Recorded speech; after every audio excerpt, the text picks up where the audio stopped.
Mummy मुझे आम खाना है। ओए बच्चे, तू आम खाने की बात कर रहा है, मैं तुझको खा जाऊंगा। पुलिस जल्दी आओ, मेरे बच्चे को भूत ले गया। जल्दी बताओ भूत कहाँ है? पुलिस जी, इस आम के अंदर भूत मेरे बच्चे को ले गया। अभी मैं इस आम के अंदर देखता हूँ। अरे बाप रे, इसमें तो सांप है।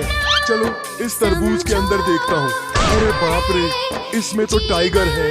चलो इस एप्पल के अंदर देखता हूँ। इसे देखने से पहले आप भी अपने मम्मी से सच्चा प्यार करते हैं तो वीडियो को लाइक और चैनल को सब्सक्राइब कर देना। चलो एप्पल के अंदर देखता हूँ।